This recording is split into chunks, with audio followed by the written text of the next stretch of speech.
The snow was coming down so hard that Lisa could barely see the hotel entrance through her car windshield. She'd been driving for 3 hours straight, and her hands were cramping from gripping the steering wheel so tight. This wasn't how her Tuesday was supposed to go. She was meant to fly into Denver, have a good night's sleep, and show up fresh for her big presentation tomorrow morning. But weather had other plans. Her flight got canceled, then the next one, and finally she just rented a car and drove through what was quickly becoming the worst snowstorm Colorado had seen in years. The hotel lobby felt like heaven when she walked in. Warm air hit her face, and she could finally stop shivering. There were people everywhere, all looking just as stressed and tired as she felt. The woman at the front desk looked exhausted too, typing frantically on her computer while 3 different phones kept ringing. "Checking in?" the woman asked without looking up. "Yes, reservation under Lisa Park," she said, already dreaming about a hot shower and clean sheets. The woman handed her a key card. "Room 304. Elevators are to your left. Sorry about all this chaos. The storm's got everyone scrambling." Lisa didn't care about chaos. She just wanted to sleep. She dragged her suitcase to the elevator, went up to the 3rd floor, and found her room halfway down the hall. The key card worked on the first try, which felt like a small victory in a day full of disasters. She pushed the door open, stepped inside, and let out the biggest sigh of relief. The room was small but clean. She kicked off her snow-covered boots, changed into her comfortable pajamas, and called her best friend to complain about the whole terrible day. After 20 minutes of venting, she felt a bit better. She ordered a pizza because the hotel restaurant was packed, ate it while watching some mindless TV show, and finally started to relax. By 9 o'clock, she was already in bed scrolling through her phone when she heard it, a key card beeping at the door. She sat up straight, heart suddenly racing. The door opened, and a man walked in, pulling a black suitcase behind him. He was looking down at his phone and didn't notice her at first. He took 2 steps into the room, then stopped. Slowly his head turned toward the bed. They both froze. He said. "I think I have the wrong room." "This is 304, Lisa said, pulling the blanket up to her chin even though she was fully dressed in pajamas. "Yeah, that's what my key says too." He held up his key card like it was evidence in court. They stared at each other for a long, awkward moment. Lisa's brain was trying to figure out if this was dangerous or just a mistake. The guy looked normal enough, probably in his early 30s, wearing a thick winter jacket covered in snow. He looked just as confused as she felt. "I'll go to the front desk," he said quickly, already backing toward the door. "This is obviously a mistake. Sorry for scaring you." "Wait," Lisa said, because something in his voice told her he wasn't trying to cause trouble. "Can you just check with them first, before you leave?" He nodded and pulled out his phone, calling the front desk. Lisa could hear the conversation, could hear the woman on the other end sounding stressed and apologetic. The man's face went from confused to frustrated to resigned in about 30 seconds. "You're kidding," he said into the phone. "Every room? What about other hotels?" A pause. "Right. Okay. Yeah, I understand. Thanks anyway." He hung up and looked at Lisa with an expression that said he really didn't want to deliver bad news. "So, the hotel's computer system messed up during the storm. They accidentally gave us both the same room. And apparently every single room in this hotel is full. Actually, every hotel in the area is full because of all the canceled flights and road closures." Lisa felt her stomach drop. "You're joking." "I wish I was. The manager said she can send up a cot and some extra blankets. She's really sorry and will get us different rooms first thing in the morning." This couldn't be happening. Lisa looked at this stranger standing in her doorway, dripping melted snow onto the carpet, and tried to figure out what to do. Every instinct told her this was a bad idea. You don't share a hotel room with someone you've never met. That's like rule number 1 of traveling alone. But what choice did she have? It was nearly 10 at night, The storm was getting worse, and she wasn't about to sleep in her car. "Okay," she said slowly, "but we need to set some ground rules." The man nodded immediately. "Absolutely. Whatever makes you comfortable. You take the cot, I keep the bed. We stay on our own sides of the room, and I'm keeping my phone right next to me all night." "Fair enough," he said. "I'm David, by the way. I'm a photographer. I was supposed to fly to Seattle tonight, but got stuck here like everyone else." "Lisa. I work in marketing. Got a presentation tomorrow that I really can't miss." They shook hands awkwardly, and somehow that formal gesture made the whole weird situation feel slightly less threatening. David went back downstairs to explain things to the manager, and 20 minutes later, a maintenance guy showed up with a fold-up cot and a pile of blankets. The room suddenly felt very small with 2 people in it. David set up his cot on the far side, near the window, while Lisa stayed on the bed, trying not to watch him but also keeping an eye on everything he did. They moved around each other carefully, like 2 cats in the same room, neither wanting to start a fight, but both ready to defend their territory. "You want the bathroom first?" David asked. "No, you go ahead." He disappeared into the bathroom with his bag, and Lisa took the opportunity to text her friend about the situation. Her friend immediately freaked out, sent about 15 messages telling her to get another room or call the police or something. Lisa explained there were no other options and promised to keep her phone on all night. When David came out, he was wearing sweatpants and a t-shirt, which somehow made him seem less threatening.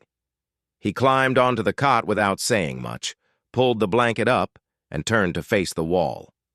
Lisa went to brush her teeth, and when she came back, she turned off the main light, leaving just the bathroom light on with the door cracked open. They lay there in the semi-darkness, both clearly awake but pretending to sleep. Outside, the wind howled and threw snow against the window. Lisa kept thinking about how bizarre this whole situation was.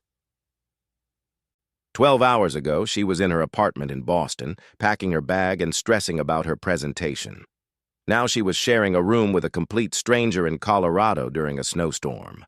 Life was weird sometimes.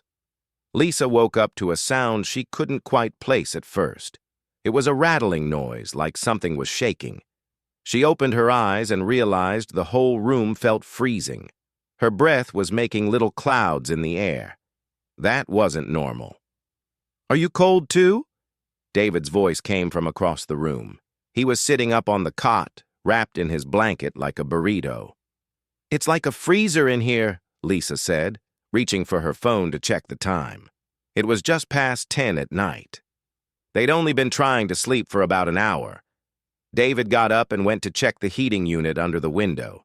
He pressed some buttons, turned some knobs, but nothing happened. "I think it's broken. There's no warm air coming out at all." "Perfect, just perfect." Lisa pulled her blanket tighter around herself. Of course the heater would break tonight, because why would anything go right today? David called the front desk again. This time the conversation was shorter. He hung up and gave Lisa an apologetic look. "Maintenance guy went home already because of the storm. They can't fix it until morning. They're sending up more blankets." "More blankets," Lisa repeated. "Great. That'll definitely solve the problem of this room being 40 degrees. "I know it's not ideal," David said. He was being annoyingly calm about the whole situation. A hotel employee showed up 10 minutes later with 4 more blankets and 2 pillows. "Really sorry about this," the young guy said. "The storm's causing all kinds of problems. We've got issues in like 5 different rooms." After he left, Lisa and David just looked at the pile of blankets. The room was getting colder by the minute. Lisa could feel the cold air coming from the window even though it was closed. The storm outside was intense, and the old building wasn't keeping the weather out very well.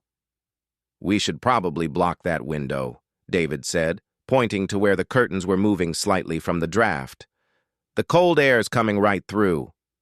They spent the next 15 minutes rearranging furniture. It was awkward at first, both of them trying not to get too close to each other while moving the desk and chair to create a barrier against the window. But the shared task made things feel less weird somehow. They were working together instead of just avoiding each other. "Here, if we put this chair on its side and drape these blankets over it, it might help," Lisa suggested. "That's actually a good idea," David said, helping her set it up. Once they'd built their makeshift wine barrier, they stepped back to admire their work.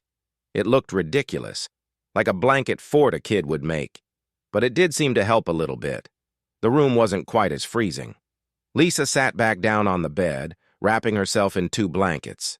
David went back to his cot, but she could hear his teeth chattering. The cot was right next to the window, even with their barrier.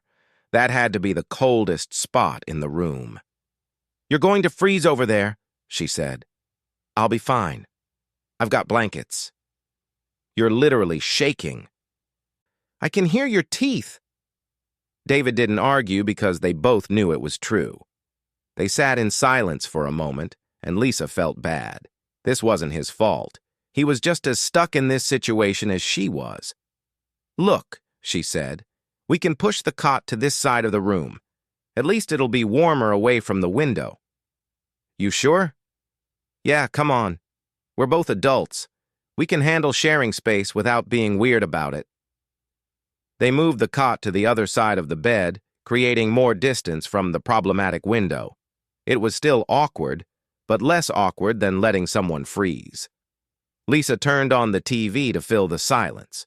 Some old movie was playing, something black and white that neither of them really watched. "Thanks for being cool about all this," David said after a while. "I know this whole situation is strange. Strange is one word for it," Lisa said, managing a small smile. "But honestly, what else can we do? Might as well make the best of it." "Where are you from?" he asked. "Boston. You?" "Atlanta. I was doing a photography project in California and was heading home. Well, trying to." They started talking more easily after that. Small talk at first, the kind of safe conversation you have with someone you just met. The weather, their jobs, their travel horror stories. David told her about the time he got stuck in an airport in Chicago for 18 hours. Lisa told him about the time her luggage ended up in Brazil when she was supposed to be in New York. "At least you're in the right country this time," David joked. "True, and I have my luggage. That's something." The conversation helped. It made the cold room feel a little warmer, made the weird situation feel a little more normal. Lisa found herself relaxing a bit. David seemed like a decent person. He was respectful, kept his distance, and didn't make things uncomfortable.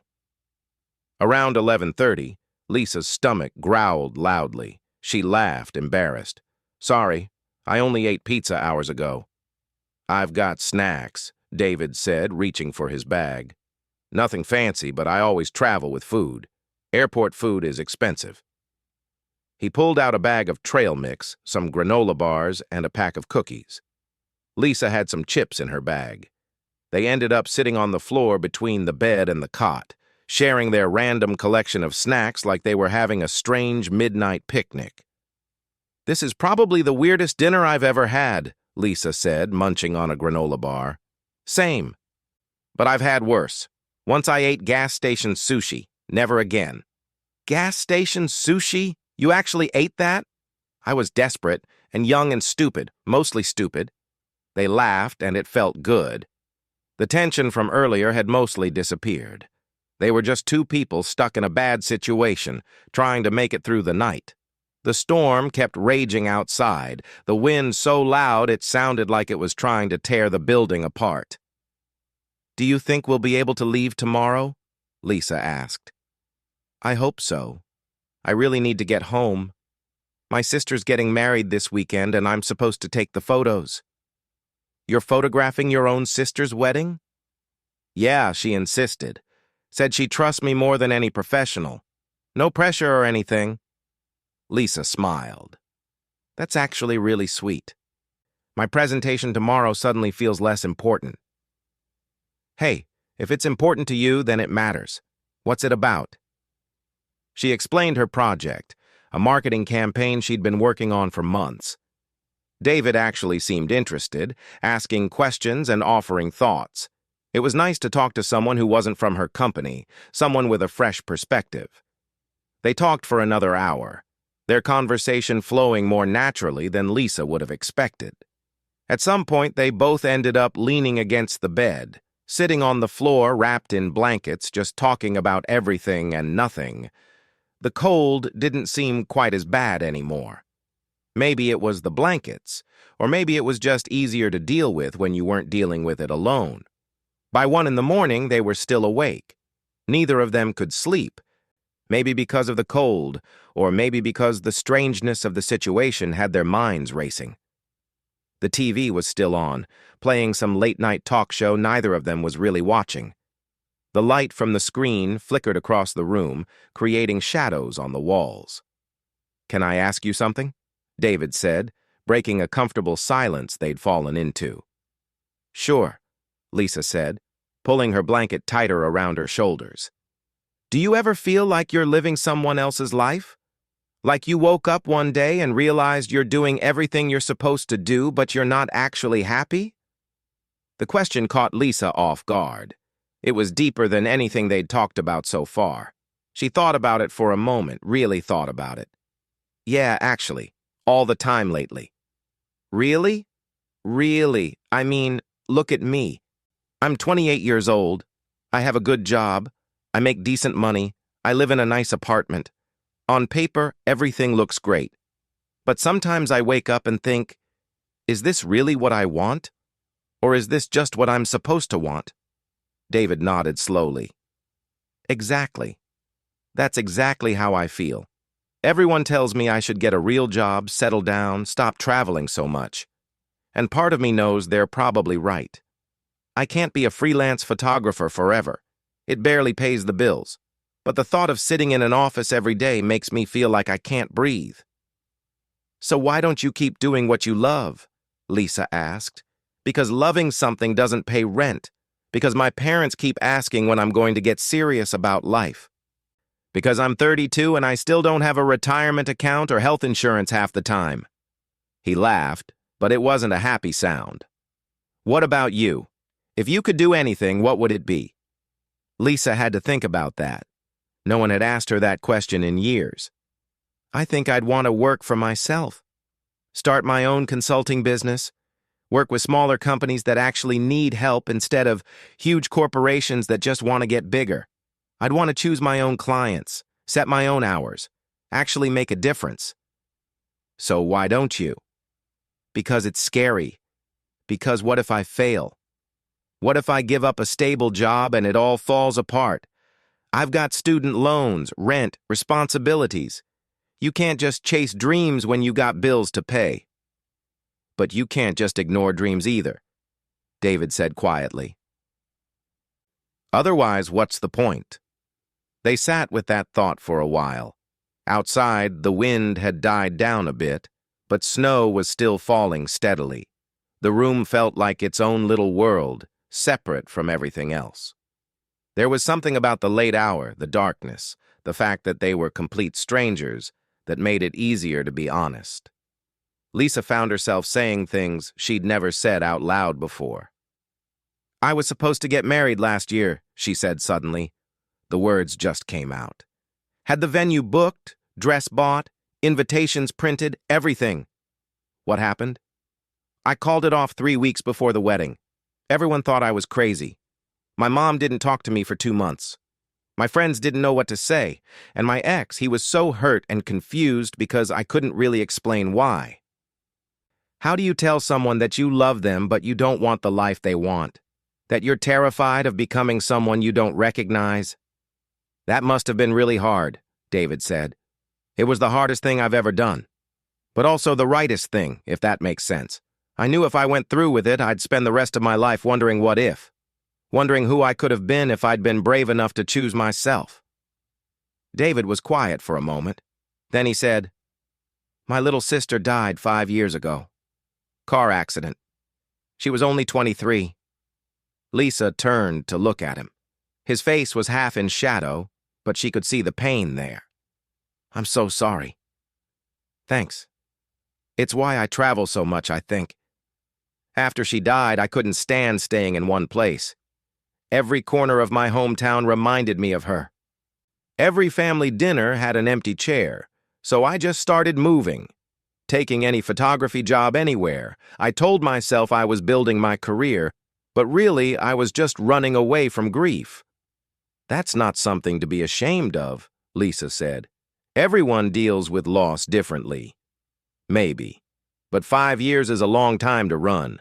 Sometimes I think I've forgotten how to stop, how to just be in one place and deal with things.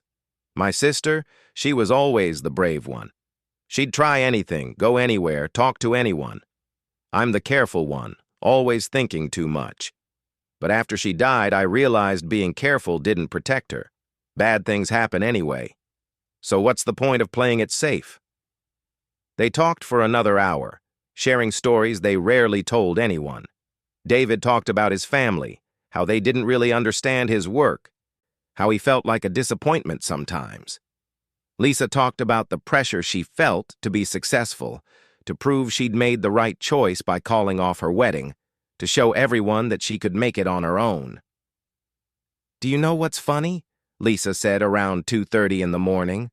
"I've known you for like 4 hours, and I've told you things I haven't told my best friend. How does that happen?" David smiled. "Maybe it's easier to be honest with a stranger. We don't have history. We don't have expectations.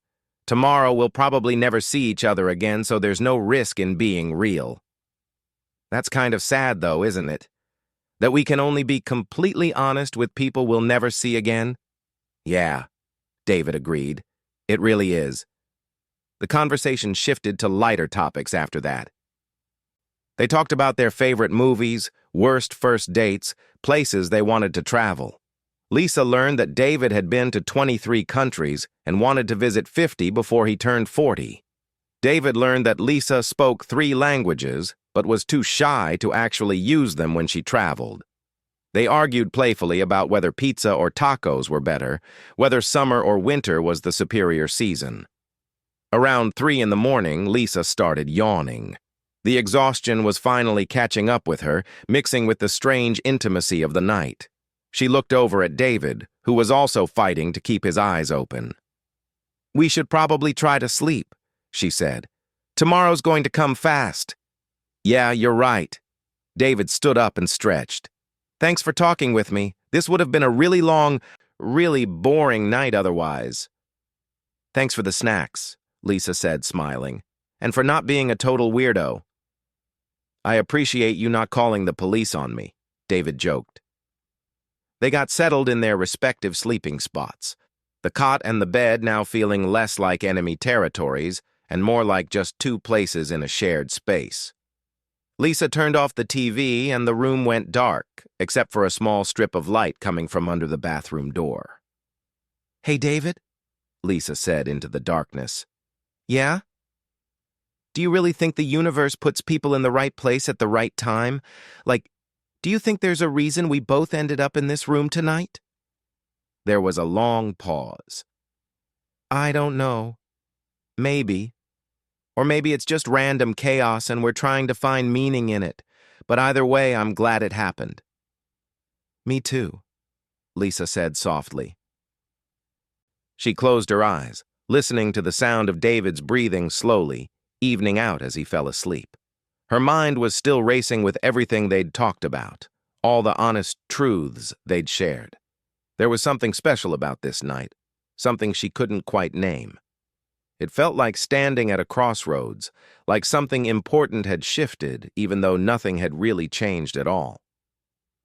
Lisa woke up around 5 in the morning. The room was still dark, still cold, but something felt different. She could hear David breathing steadily on the cot, still asleep. She lay there for a while, staring at the ceiling, thinking about everything they'd talked about during the night. It felt surreal now, like maybe she'd dreamed the whole conversation, but she knew she hadn't. She checked her phone. Still a few hours before she needed to get ready for her presentation, The storm had finally stopped, according to the weather app. Roads would be cleared by morning. Everything would go back to normal soon. That thought should have made her happy, but instead it made her feel strange. Sad, almost. David stirred on the cot, and she heard him sit up. "You awake?" he whispered. "Yeah, can't sleep anymore." "Me neither." There was a rustling sound as he got up. "Mind if I turn on a light?" "Go ahead." He turned on the small lamp on the desk, and soft yellow light filled the room. They both looked terrible, hair messy, eyes tired, but somehow it didn't matter. Lisa sat up in bed, wrapping a blanket around her shoulders.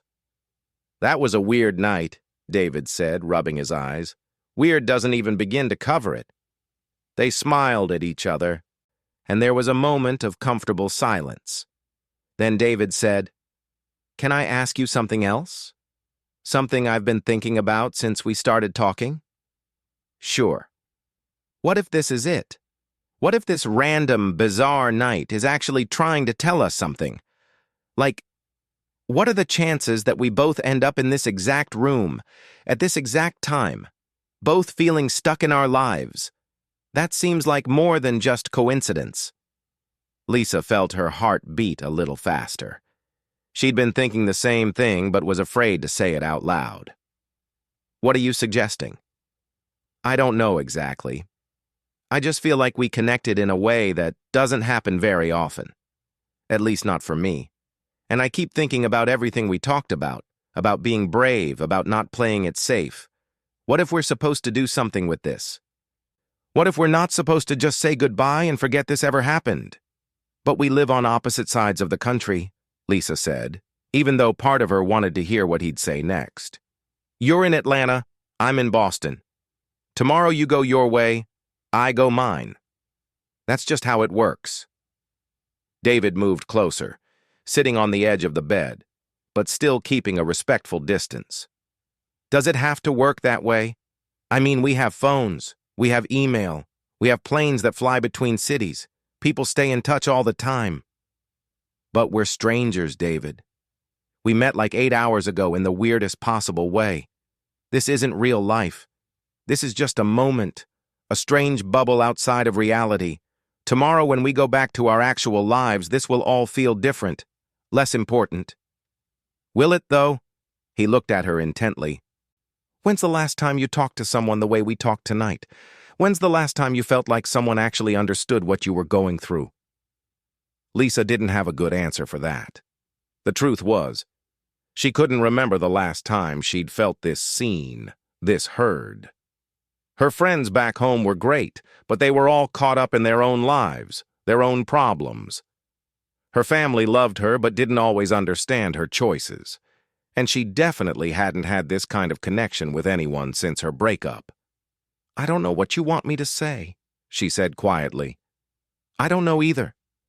I just know that I don't want to walk away from this and spend the rest of my life wondering what if, wondering if maybe we were supposed to meet for a reason." The lamp cast shadows across his face, and Lisa found herself really looking at him, not just seeing a stranger who ended up in her room, but seeing the person he'd revealed himself to be through hours of honest conversation, someone who was searching for meaning just like her, someone who was scared but trying to be brave, someone who understood. "What would that even look like?" she asked. "Us staying in touch? What happens after the exciting part wears off and we're just two people trying to make time for video calls between our busy schedules? Maybe it works out, maybe it doesn't, but at least we'd know we tried." Lisa felt torn. Part of her wanted to say yes, wanted to exchange numbers and make plans and see where this could go.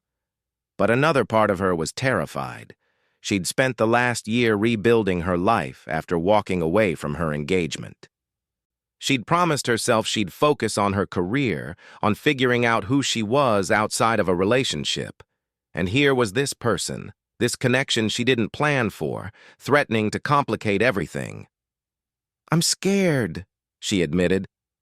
"I'm scared that if we try to make this into something, we'll ruin what we had tonight. This night was perfect because it was honest and real and there were no expectations.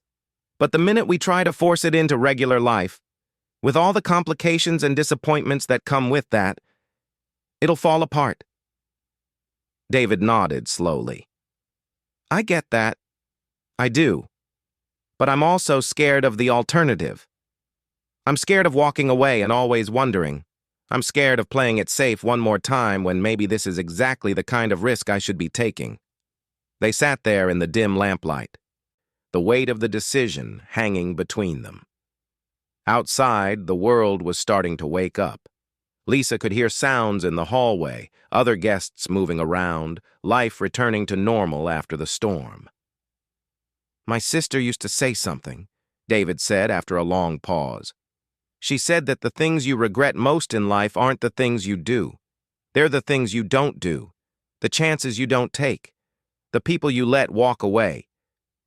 That's easy to say, Lisa replied. Harder to live by. I know. But she was right. After she died, I thought about all the times I played it safe, all the opportunities I passed up because I was afraid. And I realized she understood something I didn't, that life is short and uncertain, and sometimes you just have to go for it. Lisa felt tears prickling at her eyes. She wasn't even sure why she was crying. Maybe because she was tired. Maybe because the conversation was hitting too close to home. Maybe because she knew he was right, even though it scared her. What if I'm not ready? She whispered. What if I'm still trying to figure out my own life, and I don't have room for anyone else in it? Then we take it slow. We just stay in touch, see what happens.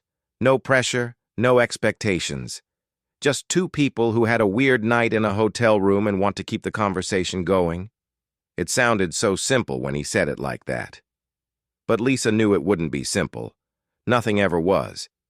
Still, when she looked at David, really looked at him, she saw someone who got it. Someone who understood the struggle between wanting safety and wanting more. Someone who was brave enough to ask for what he wanted, even when it was scary. Okay, she said finally. Okay, let's stay in touch. Let's see what happens. David's whole face lit up. Yeah? Yeah, but no promises, all right? We take it one day at a time. We stay honest with each other. And if it stops working, if the magic of tonight doesn't translate to real life, we're honest about that too.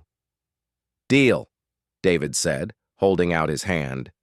She shook it, and they both laughed at the formality of it. Then, without really planning it, they hugged. It was brief, a little awkward, but it felt right. When they pulled apart, the sun was starting to rise, pale light filtering through the window. The alarm on Lisa's phone went off at 7. She'd set it the night before, back when she thought she'd actually get a full night's sleep.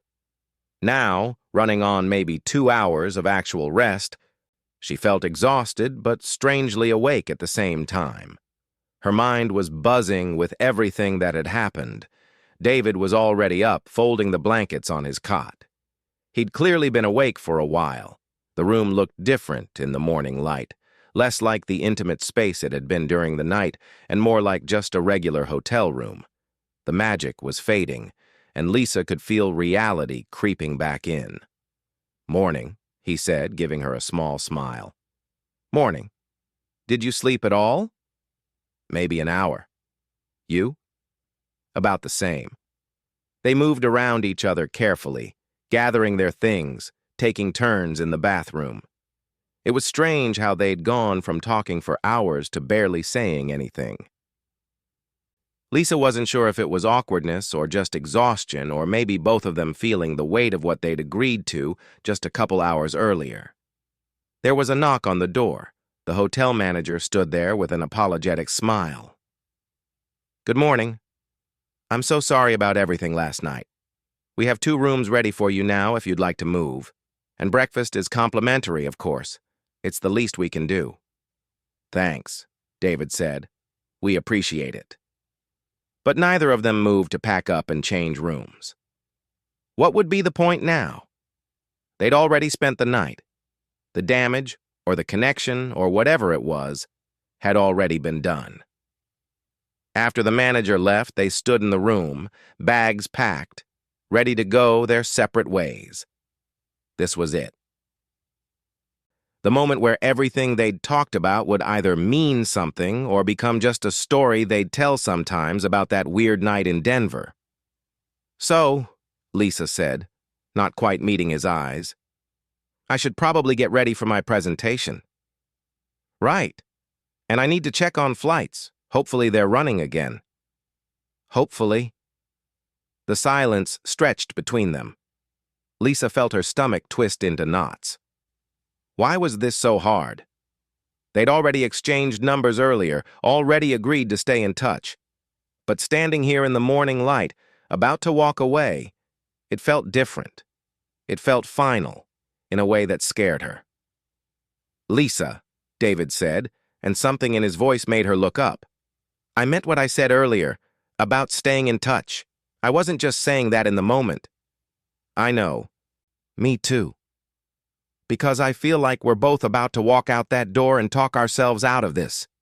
We're both going to go back to our regular lives and convince ourselves that last night was just a weird thing that happened, nothing more." He was right, and they both knew it. That's exactly what would happen. She'd go to her presentation, fly back to Boston, get caught up in work and life and all the things that fill up your days. He'd go to his sister's wedding, take photos, fly back to Atlanta, book his next project. And the memory of this night would fade until it became just another travel story. Something that happened once, but didn't really matter. "What do you want me to say?" Lisa asked, feeling frustrated now. "I agreed to stay in touch. I gave you my number. What else can we do? We can't just stop our lives." "I have a presentation in 2 hours that I've been working on for months. You have your sister's wedding. We have responsibilities." "I know that. I'm not asking you to drop everything. I just want to make sure we're really going to try. That we're not just being polite."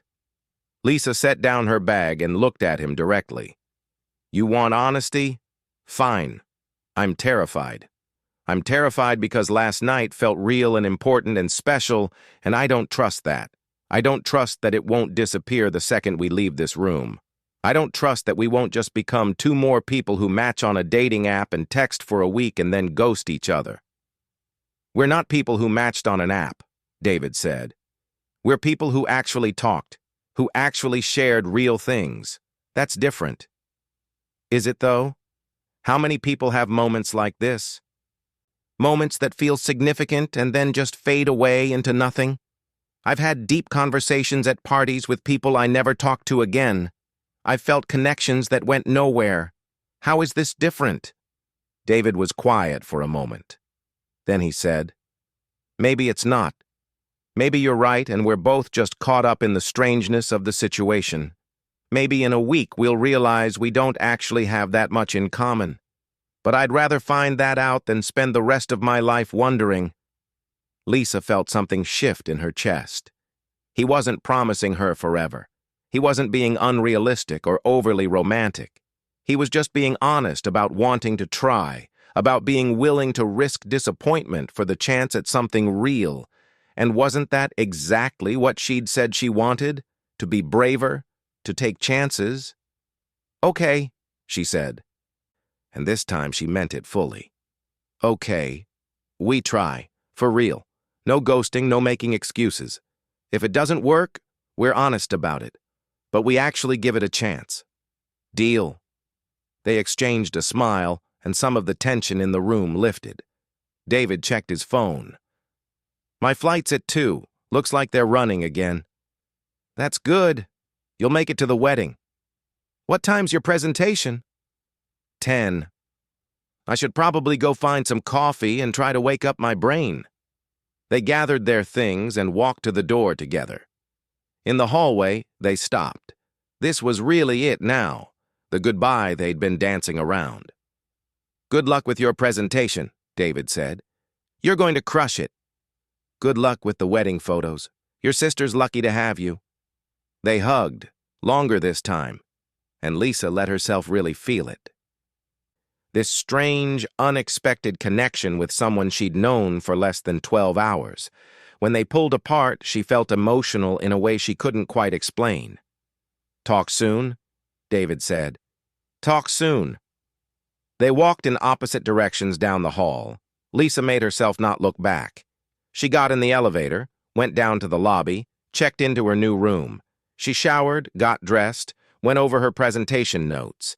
She grabbed coffee from the hotel restaurant and tried to focus on work, but her mind kept drifting back to the conversation, to the night, to David. Her presentation went well. Better than well, actually. She was running on almost no sleep, but something about the night had cleared her head. She spoke confidently, answered questions easily, felt present in a way she hadn't felt in months. Her boss pulled her aside afterward to tell her she'd done an excellent job. The client loved it. It was exactly the kind of professional win she needed. She texted David. Presentation went great. How's the flight situation? He responded almost immediately. That's amazing, congrats. At the airport now. Flight board's in 30 minutes. This is weird, right? Texting you feels weird. Super weird, but good weird? Yeah, good weird. Over the next few days, they texted regularly. Not constantly, not like teenagers, but consistently. Good morning messages, updates about their days, random thoughts. David sent her photos from his sister's wedding. Lisa sent him a picture of her tiny apartment with the caption, "This is what success in Boston looks like, apparently." A week later, they had their first video call. It was awkward at first, seeing each other's faces on a screen instead of in that hotel room. But once they started talking, it felt natural again. They talked for 2 hours, and Lisa found herself laughing more than she had in months. 3 weeks after that night, David had a photography project in New York. He asked if she'd want to take the train down for the weekend. Lisa almost said no. It felt too soon, too fast, too risky. But then she remembered their conversation, remembered promising to be brave. She went. They met at a coffee shop in Manhattan. It was strange seeing him in normal clothes, in normal lighting, in the real world. But it was also wonderful. They walked through Central Park, ate pizza at a tiny restaurant David loved, talked until late into the night. It wasn't exactly like that night in Denver, but it didn't need to be. It was something else, something that belonged to daylight and reality, and that was okay. 6 months later, Lisa quit her job. She started her own consulting business, working from home, choosing her own clients. It was terrifying and exciting and exactly what she needed. David didn't give up photography, but he did start teaching workshops, creating a more stable income while still doing work he loved.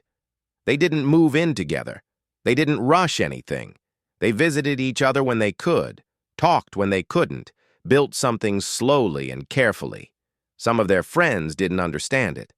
Long distance was hard, people said. Why make things complicated? But Lisa and David knew something those people didn't.